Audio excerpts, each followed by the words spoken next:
ಆದ್ಮೇಲೆ ಮಾದಿಗ ದಂಡೋರ ಮಾದಿಗ ಮೀಸಲಾತಿ ಹೋರಾಟ ಸಮಿತಿ ನಮ್ಮ ಈ ಒಂದು ಸಂಘಟನೆಯಿಂದ ಇಲ್ಲಿ ಬಂದಿರುವಂಥ ಎಲ್ಲ ಮೀಡಿಯಾ ಮಿತ್ರರಿಗೂ ಮತ್ತು ಎಲ್ಲ ಪತ್ರಕರ್ತ ಮಿತ್ರರಿಗೂ ಕೂಡ ಶುಭೋದಯಗಳನ್ನು ತಿಳಿಸ್ತಾ ಇದ್ದೀವಿ. ಇವತ್ತು ನಾವು ಇವತ್ತು ಪತ್ರಿಕಾಗೋಷ್ಠಿಯನ್ನು ಏನು ನಡೆಸ್ತಾ ಇದ್ದೀವಿ, ತಮ್ಮೆಲ್ಲರಿಗೂ ಗೊತ್ತಿರುವಂಥ ವಿಚಾರ. ಮಾದಿಗ ದಂಡೋರದ ವೇದಿಕೆ ಯಾವತ್ತು ಈ ಒಂದು ಪ್ರೆಸ್ ಕ್ಲಬ್ನಲ್ಲಿ ಒಂದೇ ಅಜೆಂಡದ ಮೇಲೆ ಇವತ್ತು ನಾವು ಕಳೆದ 30 ವರ್ಷಗಳ ಹೋರಾಟವನ್ನು ಈ ಒಂದು ಜಿಲ್ಲೆಯಿಂದ ನಡೆಸ್ಕೊಂತ ಬಂದಿದ್ದೀವಿ. ಇವತ್ತೇನು ಪರಿಶಿಷ್ಟ ಜಾತಿಯಲ್ಲಿ ಒಳ ಮೀಸಲಾತಿ ವರ್ಗೀಕರಣ ಆಗಬೇಕು ಅಂತೇಳಿ ನ್ಯಾಯಯುತವಾಗಿ ಜನಸಂಖ್ಯೆ ಆಧಾರದ ಮೇಲೆ ಮೀಸಲಾತಿಯನ್ನು ವಿಂಗಡಣೆ ಮಾಡಿಕೊಡ್ಬೇಕು ಅಂತೇಳಿ ನಾವು ಕಳೆದ 30 ವರ್ಷಗಳಿಂದ ಗೌರವಾನ್ವಿತ ಮಂದಕೃಷ್ಣ ಮಾದಿಗ ಅವರ ನಾಯಕತ್ವದಲ್ಲಿ ನಾವು ಈ ರಾಜ್ಯದಲ್ಲಿ ಹೋರಾಟಗಳನ್ನು ಮಾಡ್ಕೊತ ಬಂದ್ವಿ.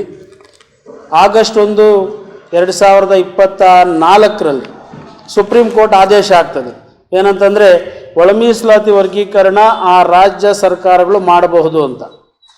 ಅಲ್ಲಿಂದ ರಾಜ್ಯ ಸರ್ಕಾರಗಳು ಎಚ್ಚೆತ್ತುಕೊಂಡು ಒಳ ಮೀಸಲಾತಿ ವರ್ಗೀಕರಣ ಈ ಹಿಂದೆ ಭಾರತೀಯ ಜನತಾ ಪಕ್ಷದ ಮುಖ್ಯಮಂತ್ರಿ ಬಸವರಾಜ ಬೊಮ್ಮಾಯಿ ಅವರು ವರದಿಯನ್ನು ಕೇಂದ್ರಕ್ಕೆ ಶಿಫಾರಸನ್ನು ಮಾಡ್ತಾರೆ.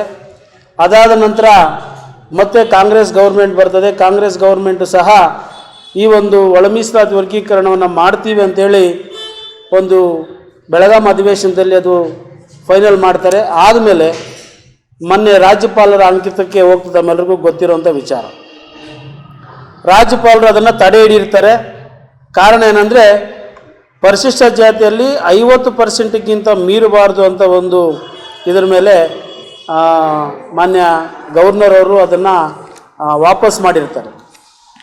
ಆಗ ಪರಿಶಿಷ್ಟ ಜಾತಿಯಲ್ಲಿ ಬರುವಂಥ ಎಲ್ಲ ಮಂತ್ರಿಗಳು ಹೋಗಿ ಮಾನ್ಯ ರಾಜ್ಯಪಾಲರನ್ನು ಭೇಟಿ ಮಾಡಿ ಅಲ್ಲಿ ಏನು ತೊಡಕುಗಳಿದೆ ಅದನ್ನೆಲ್ಲ ಕೂಡ ರಾಜ್ಯಪಾಲರ ಗಮನಕ್ಕೆ ಬಂದು ಅದನ್ನು ನಿನ್ನೆ ಅಂತಿಮವಾಗಿ ಅದೊಂದು ಸಹಿಯನ್ನು ಹಾಕಿರ್ತಾರೆ ರಾಜ್ಯಪಾಲರು. ಇದು ಮಾದಿಗ ದಂಡೋರ ಹೋರಾಟಕ್ಕೆ ಇವತ್ತು ಬಹುಶಃ ಹಿನ್ನಡೆ ಆಗಿದೆ ಅಂತ ನಾವು ಭಾವಿಸ್ತಾ ಇದ್ದೀವಿ. ಯಾಕಂದರೆ ಹೊಸ ಏನು ಒಳ ಮೀಸಲಾತಿ ವರ್ಗೀಕರಣ 56% ಏನು ಇವತ್ತು ನಿಗದಿ ಮಾಡಿದ್ರು ಇವರು, ಅದು ಇವತ್ತು ಇಲ್ಲ. ಯಾಕಂದರೆ ಅದ್ರ ಹೇಳ್ತಿದ್ದಾರೆ ಇದು ಬೇರೆಯವ್ರು ಯಾರೋ ಕೋರ್ಟ್ಗೆ ಹೋಗಿದ್ದಾರೆ, ಕೋರ್ಟಲ್ಲಿ ಸ್ಟೇ ಇದೆ ಅಂತ. ಹಾಗಾಗಿ ಹಿಂದೆ ಯಾವ ರೀತಿ ಅಂದರೆ ಪದ್ಧತಿ 50%ಅಲ್ಲಿ ಯಾವ ರೀತಿ ಇತ್ತೋ ಅದೇ ರೀತಿಯಲ್ಲಿ ಇವತ್ತು ನಾವು ಉದ್ಯೋಗಗಳನ್ನು ಭರ್ತಿ ಮಾಡ್ತೀವಿ ಅಂತ ಹೊರಟಿದ್ದಾರೆ.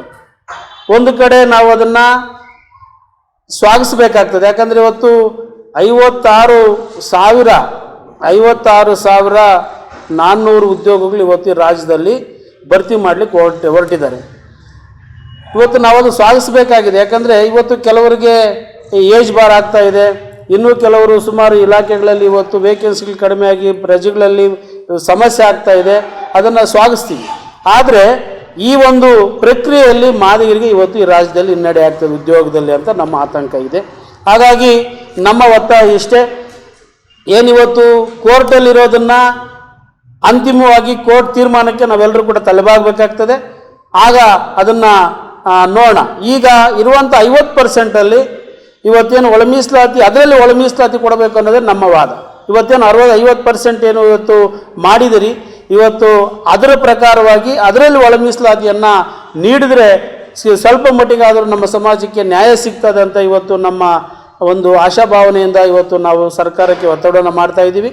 ಒಂದು ವೇಳೆ ಇವತ್ತು ಕೋರ್ಟ್ಗೆ ಯಾರು ಹೋಗಿದ್ದಾರೆ, ಕೋರ್ಟ್ ಹೋಗೋದಕ್ಕೆ ಇಲ್ಲಿನ ರಾಜಕಾರಣಿಗಳೇನೇನೆಲ್ಲ ಕುತಂತ್ರವನ್ನು ಮಾಡಿದ್ದಾರೆ. ನಮಗೆ ಬಹುಶಃ ಕಾಂಗ್ರೆಸ್ ಸರ್ಕಾರ 30 ವರ್ಷಗಳ ಹೋರಾಟಕ್ಕೆ ಇವತ್ತು ಬೆಲೆಯನ್ನು ಕೊಡದೆ 3 ದಿನಗಳ ಹೋರಾಟಕ್ಕೆ ಇವತ್ತು ಬೆಲೆಯನ್ನು ಕೊಟ್ಟು ಅವರಿಗೆ ಮಣಿದು ಇವತ್ತು ನಮಗೆ ಮಾದಿಗ ಸಮಾಜಕ್ಕೆ ಇವತ್ತು ಅನ್ಯಾಯ ಮಾಡ್ತಾ ಇದೆ ಅಂತ ನಾವು ಭಾವಿಸ್ತಾ ಇದ್ದೀವಿ. ಮುಂದಿನ ದಿನಗಳಲ್ಲಿ ಏನಾದರೂ ಇದನ್ನು ಸರಿಪಡಿಸಿ ಒಳ ಮೀಸಲಾತಿ ವರ್ಗೀಕರಣ ಸಂಪೂರ್ಣವಾಗಿ, ಅಂದರೆ ಇವತ್ತು ಉದ್ಯೋಗ ಮತ್ತು ಶಿಕ್ಷಣದಲ್ಲಿ ಮಾತ್ರ ಒಳ ಮೀಸಲಾತಿಯನ್ನು ಕೊಡ್ತೀವಿ ಅಂತ ಹೇಳ್ಕೊಂತ ಬಂದಿದ್ದಾರೆ.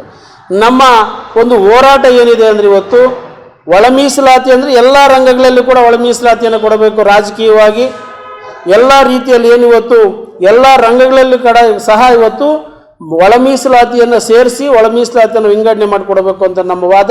ಹಾಗಾಗಿ ಇವತ್ತು ಮಾದಿಗ ದಂಡೋರ 30 ವರ್ಷಗಳ ಒಂದು ಏಕೈಕ ಅಜೆಂಡದ ಮೇಲೆ ಇವತ್ತು ನಾವೇನು ಹೋರಾಟವನ್ನು ಮಾಡ್ಕೊಂತ ಬಂದಿದ್ದೀವಿ. ಇದು ಇಲ್ಲಿಗೆ ನಿಲ್ಲೋದಿಲ್ಲ. ಬಹುಶಃ ಇದು ಮುಖ್ಯಮಂತ್ರಿಗಳ ಒಂದು ಏನು ಇವತ್ತು ಗಮನಕ್ಕೆ ಕೋಲಾರದಿಂದ ಇವತ್ತು ನಾವು ಸ್ಟಾರ್ಟ್ ಮಾಡಿ ತರ್ತಾ ಇದ್ದೀವಿ ಅವ್ರ ಗಮನಕ್ಕೆ. ನಿಮ್ಮ ನಡೆ ಇವತ್ತೇನಾದರೂ ಚೇಂಜ್ ಮಾಡ್ಕೊಳ್ಳಿಲ್ಲ ಅಂದರೆ ನೀವು ಯಾರಿಗೆ ಇವತ್ತು ಮಣಿದು ಇವತ್ತು ಒಳ ಮೀಸಲಾತಿ ವರ್ಗೀಕರಣಕ್ಕೆ ನೀವೇನು ಉದಾಸೀನತೆಯನ್ನು ತೋರಿಸ್ತಾ ಇದ್ದೀರಿ, ಇದು ನಿಮಗೆ ನಿಮ್ಮ ಪಕ್ಷಕ್ಕೆ ಒಳ್ಳೆಯದಲ್ಲ ಅಂತ ಇವತ್ತು ನಾವು ಈ ವೇದಿಕೆ ಮುಖಾಂತರವಾಗಿ ನಿಮಗೆ ನಾವು ಎಚ್ಚರಿಕೆಯನ್ನು ಕೊಡ್ತಾ ಇದ್ದೀವಿ. ಯಾಕಂದರೆ ಎಲ್ಲ ವರದಿಗಳಲ್ಲಿ ಸಹ ಇವತ್ತು ನಾಗಮೋಹನ್ ದಾಸರ ವರದಿ ಆಗಿರ್ಬೋದು, ಸದಾಶಿವ ಕಮಿಷನ್ ಆಗಿರ್ಬೋದು, ಮಾಧುಸ್ವಾಮಿ ಕಮಿಷನ್ ಆಗಿರ್ಬೋದು, ಎಲ್ಲ ಕಮಿಷನಲ್ಲಿ ಕೂಡ ಇವತ್ತು ಈ ಅಂಕಿಅಂಶಗಳ ಪ್ರಕಾರ ಇವತ್ತು ಈ ರಾಜ್ಯದಲ್ಲಿ ಮಾದಿಗರು ಅತ್ಯಂತ ಹೆಚ್ಚಿನ ಜನಸಂಖ್ಯೆ ಇದೆ ಅಂತೇಳಿ ಇವತ್ತು ನೀವೇ ಒಪ್ಕೊಂಡಿದ್ದೀರಿ. ಇವತ್ತು ಸುಮಾರು ಕೋಟ್ಯಾಂತರ ರೂಪಾಯಿ ಖರ್ಚು ಮಾಡಿ ಇವತ್ತು ಆ ಒಂದು ವರದಿಯನ್ನು ನೀವೇ ತರಿಸ್ಕೊಂಡಿದ್ದೀರಿ. ಎಲ್ಲ ವರದಿಗಳು ಕೂಡ ಸರ್ಕಾರದ ಮುಂದೆ ಇದೆ. ಎಲ್ಲ ಇದ್ರೂ ಕೂಡ ಇವತ್ತು ರಾಜ್ಯದಲ್ಲಿ ಮಾದಿಗರು ನಿಮ್ಮ ಅಂಕಿಅಂಶಗಳ ಪ್ರಕಾರ 6 ರಿಂದ 7 ಲಕ್ಷ ಜನ ಜಾಸ್ತಿ ಇದ್ದೀವಿ ಅಂತ ನೀವು ಒಪ್ಕೊಂಡಿದ್ದೀರಿ. ಅದರಲ್ಲಿ ಇನ್ನೊಂದು ವ್ಯತ್ಯಾಸ ಆಗಿದೆ. ಇವತ್ತು ಆದಿ ದ್ರಾವಿಡ, ಆದಿ ಕರ್ನಾಟಕ, ಆದಿ ಆಂಧ್ರ ಇದರಲ್ಲಿ ಸಹ ಬಹುಶಃ ಅತಿ ಹೆಚ್ಚಿನ ಜನಸಂಖ್ಯೆ ಇರೋದು ಮಾದಿಗ ಜನಾಂಗ. ಅದನ್ನು ಪಕ್ಕಕ್ಕಿಟ್ಟಿದ್ದೀರಿ. ಅದನ್ನು ಸಹ ಸೇರಿಸ್ಕೊಂಡ್ರೆ ಇವತ್ತು ನಾವು ಈ ರಾಜ್ಯದಲ್ಲಿ ಎಲ್ಲ ಜಾತಿಗಳಿಗಿಂತ ಇವತ್ತು 15-20 ಲಕ್ಷ ಇವತ್ತು ಜನಸಂಖ್ಯೆ ಇವತ್ತು ನಮ್ಮ ಸಮಾಜ ಜಾಸ್ತಿ ಇದೆ ಅಂತ ಇವತ್ತು ನಮಗೆ ಅಂಕಿಅಂಶಗಳು ಗೊತ್ತಾಗ್ತಾ ಇದೆ. ಹಾಗಾಗಿ ನೀವು ಏನು 6-5 ಮಾಡಿದಿರಿ. ಅದರಲ್ಲಿ ಬುಡಕಟ್ಟು ಸಮಾಜಕ್ಕೆ ನೀವೇನು ಅನ್ಯಾಯವನ್ನು ಮಾಡಿದಿರಿ, 1% ಇದ್ದಿದ್ದನ್ನು ಬುಡಕಟ್ಟು ಸಮಾಜಕ್ಕೆ ನೀವು ಅದನ್ನು ತೆಗೆದಿದ್ದೀರಿ.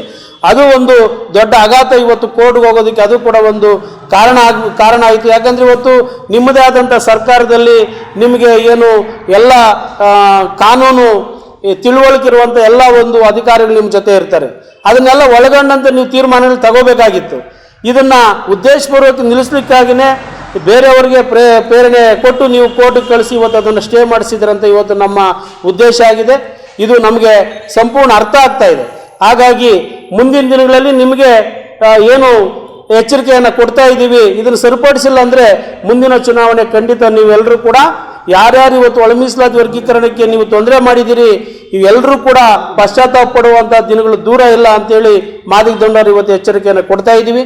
ಹಾಗಾಗಿ ಪ್ರತಿಯೊಂದು ಜಿಲ್ಲೆಯಲ್ಲೂ ಸಹ ಇವತ್ತು ಮಾದಿಗ ದಂಡೋರ ಹಂತವಾಗಿ ಹೋರಾಟಗಳನ್ನು ರೂಪಿಸಿ ಇವತ್ತೇನು ಸ್ಥಳೀಯ ಚುನಾವಣೆಗಳು ಬರ್ತಾ ಇದೆ, ಅದರ ಜೊತೆಯಾಗಿ ಇವತ್ತು MLA MP ಚುನಾವಣೆಗಳ ದೂರ ಇರಬಹುದು, ಆದರೆ ಸ್ಥಳೀಯ ಚುನಾವಣೆಗಳ ಜೊತೆಯಾಗಿ ನಿಮಗೆ ತಕ್ಕ ಪಾಠವನ್ನು ಕಲಿಸಲಿಕ್ಕೆ ಮಾದಿಗ ದಂಡೋರ ತನ್ನ ಕಾರ್ಯವೈಖರಿಯನ್ನು ಇವತ್ತಿನಿಂದ ಪ್ರಾರಂಭ ಮಾಡ್ತಾ ಇದ್ದೀವಿ ಅಂತ ಎಚ್ಚರಿಕೆಯನ್ನು ಕೊಡ್ತಾ ಇದ್ದೀವಿ.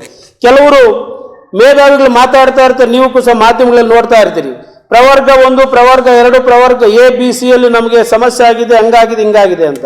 ಕಳೆದ 70 ವರ್ಷಗಳಿಂದ ಈ ನೊಂದ ಸಮಾಜ 70 ವರ್ಷಗಳಿಂದ ಇವತ್ತೇನು ನಾವು ಎಲ್ಲದರಲ್ಲೂ ಕೂಡ ಇವತ್ತು ಹಿಂದೆ ಸರ್ಕಂತ ಎಲ್ಲದರಿಂದ ವಂಚಿತರಾಗಿ ಬಂದಿದ್ದೀವಲ್ಲ, ಈ ಸಮಾಜದ ಬಗ್ಗೆ ಏನು ಮೇಧಾವಿಗಳಿಗೆ ಇದ್ರ ಅರ್ಥ ಆಗೋದಿಲ್ವಾ ಅಂತ ಇವತ್ತು ನಾವು ಪ್ರಶ್ನೆಯನ್ನು ಹಾಕೋಬೇಕಾಗಿದೆ. ಹಾಗಾಗಿ ನೀವು ಬಾಬಾ ಸಾಹೇಬ್ ಅಂಬೇಡ್ಕರ್ ಅವರ ಅನ್ಯಾಯಿಗಳಾಗಿದ್ದರೆ ಬಹುಶಃ ಸರಿಸಮಾನವಾದಂತಹ ಪರಿಕಲ್ಪನೆ ನಿಮ್ಮಲ್ಲೇ ಇದ್ದರೆ ನೀವು ಒಳ ಮೀಸಲಾತಿ ವರ್ಗೀಕರಣಕ್ಕೆ ಕೈ ಜೋಡಿಸಬೇಕಾಗಿತ್ತು. ಪ್ರವರ್ಗ A, ಪ್ರವರ್ಗ B, ಪ್ರವರ್ಗ C ಅನ್ನು ಇದು ತಾರತಮ್ಯ ಅಂತೇಳಿ ಇವತ್ತೇನು ಕೆಲವು ಇದು ಹೋರಾಟಗಾರರು ಮಾತಾಡ್ತಾ ಇದ್ದಾರೆ. ಸೊ 70 ವರ್ಷಗಳಿಂದ ನಮಗಾಗಿರೋಂಥ ಅನ್ಯಾಯದ ಪರ ನೀವು ಕೂಡ ಮಾತನಾಡಬೇಕಂತ ಅನಿವಾರ್ಯತೆ ನಿಮ್ಮ ಮುಂದೆ ಇದೆಯಲ್ವಾ? ಅದನ್ನು ನೀವು ಯಾಕೆ ಮಾತಾಡ್ತಾ ಇಲ್ಲ ಅಂತ ನಮ್ಮ ಪ್ರಶ್ನೆ. ಹಾಗಾಗಿ ಇದು ತೆಲಂಗಾಣ, ಆಂಧ್ರ ಪ್ರದೇಶ ಮತ್ತು ಪಂಜಾಬ್ ರಾಜ್ಯಗಳಲ್ಲಿ ಈಗಾಗಲೇ ಒಳ ಮೀಸಲಾತಿ ವರ್ಗೀಕರಣ ಜಾರಿಯಾಗಿದೆ. ಎಲ್ಲ ಅಂಕಿಅಂಶಗಳು ನಿಮ್ಮ ಮುಂದೆ ಇದ್ದರೂ ಸಹ ನೀವು ಇದನ್ನು ಬೇಕಾಗಿಯೇ ಕೆಲವು ರಾಜಕಾರಣಿಗಳಿಗೆ ನೀವು ಅವರ ಮಾನ್ಯತೆ ಕೊಟ್ಟು ಇವತ್ತು ಬಹುಶಃ ಮಾದಿಗರ ಪರ ಸರ್ಕಾರ ಇಲ್ಲ ಅಂತ, ಕಾಂಗ್ರೆಸ್ ಸರ್ಕಾರ ಇಲ್ಲ ಅಂತ ಇವತ್ತು ನಮಗೆ ಅರ್ಥ ಆಗ್ತಾ ಇದೆ. ಹಾಗಾಗಿ ಇದನ್ನು ಸರಿಪಡಿಸ್ಕೊಳ್ಳದೆ ಹೋದ ಪಕ್ಷದಲ್ಲಿ ಮುಂದಿನ ದಿನಗಳಲ್ಲಿ ಹೋರಾಟ ತೀವ್ರತೆ ಆಗ್ತದೆ. ಮಾದಿಗರ ಕೇರಿಗಳಲ್ಲಿ ನಿಮ್ಮ ಒಂದು ಪ್ರವೇಶವನ್ನು ಇವತ್ತು ನಾವು ನಿಷೇಧವನ್ನು ಮಾಡ್ತೀವಿ. ಎಲ್ಲ ರೀತಿಯಾದಂಥ ಹೋರಾಟಕ್ಕೆ ಇವತ್ತು ನಾವು ಸಜ್ಜಾಗ್ತಾ ಇದ್ದೀವಿ ಅಂತೇಳಿ ನಾವು ಈ ಒಂದು ಕರೆಯನ್ನು ಈ ಸಂದರ್ಭದಲ್ಲಿ ಕೊಡ್ತಾ ಇದ್ದೀವಿ.